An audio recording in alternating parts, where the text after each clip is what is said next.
Here now with reaction, Fox News contributor Hugh Hewitt and New York Congressman Mike Lawler. Gentlemen, thank you so much for joining us. Hugh, you've been around the block a little longer than me, a little bit longer than the congressman. What do you think? 40 years, Nancy Pelosi, what's going to be her legacy? Because everything I saw from her was just anti-Trump. She defined Trump derangement syndrome.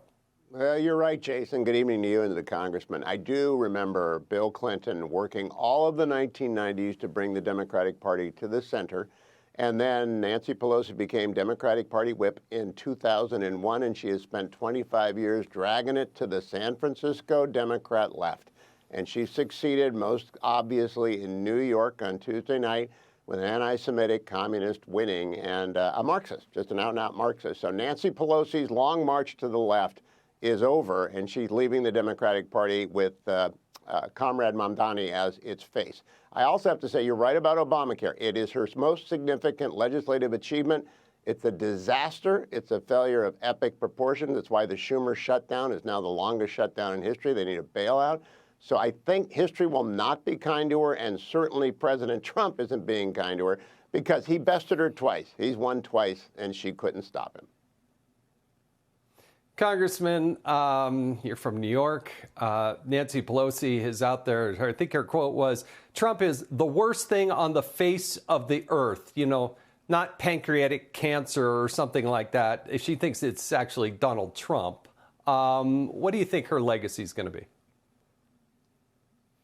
Well, that statement was truly breathtaking, but certainly amplifies, Trump derangement syndrome at its worst.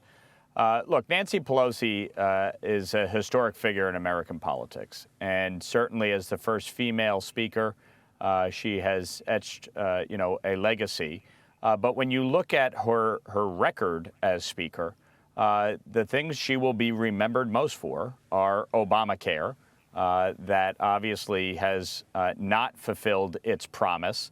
As she said, you have to pass it to find out what's in it. We found out what's in it, and it hasn't actually done what they said it would do in terms of reducing costs. In fact, Obamacare premiums have risen by 60% since Obamacare took effect in 2010.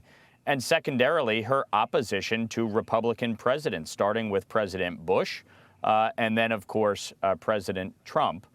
In which she engaged in two efforts to impeach the president and really move the House in a very partisan direction. I don't think there's any question about that. The House has become, way less collegial.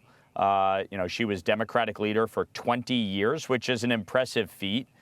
It speaks to her ruthlessness as leader, and no more so than when she effectively removed Joe Biden as president of the United States by ending his candidacy. I went up to her on the House floor the week after Joe Biden stepped down, and I said to her, I'd hate to be on the opposite side of you, Joe Biden.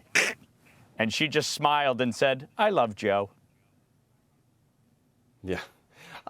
Hugh, one of her legacies, I think, is also going to be San Francisco, because I was born up in the Bay Area. I only lived there until I was 7 years old, but it was an idyllic place. It was one of the best places in the country. And now you look at San Francisco, I wouldn't step foot in it because it's one of the most dangerous, destructive, the homelessness, the drug outbreak. I mean, it's horrific. And that is part of her legacy.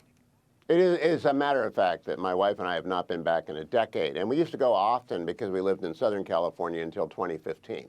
And the spiral down has been led by the San Francisco Democrats, of which Nancy Pelosi is the leading member. It also includes Gavin Newsom and Dianne Feinstein, rest her soul. And the left wing is headquartered in San Francisco. Now, it's going to move to Mr. Mamdani's city, and good luck, Congressman Lawler. You're a moderate guy. Good luck with New York politics going off the left side of the cliff. But what she did, what she'll be remembered for, is what the congressman referred to. She ruled with an iron fist a Democratic caucus that went left, then further left, and then further left. When she beat Steny Hoyer by a dozen votes, all right, if a dozen votes had gone the other way in 2001, the Democratic Party would still be the Democratic Party that I grew up with, which was a working person's party. Now Donald Trump has taken her party away from her. taken away all of the center of the country, and they're down to coastal elites who are out of touch with most of America. Now, those coastal elites won on Tuesday night, no doubt about it. She picked a day to go out, a week to go out, so she could claim that she's a winner. But Donald Trump beat the candidates that she backed in 2016 and 2024. And as the congressman pointed out, she took out Joe Biden. She took him out. No, I think you're both right there. Thank you so much for joining us tonight on Hannity. Do appreciate it. Hugh Hewitt, Congressman Lawler of New York. Thank you so much. Hey, Sean Hannity here. Hey, click here to subscribe to Fox News YouTube page and catch our hottest interviews and most compelling analysis. You will not get it anywhere else.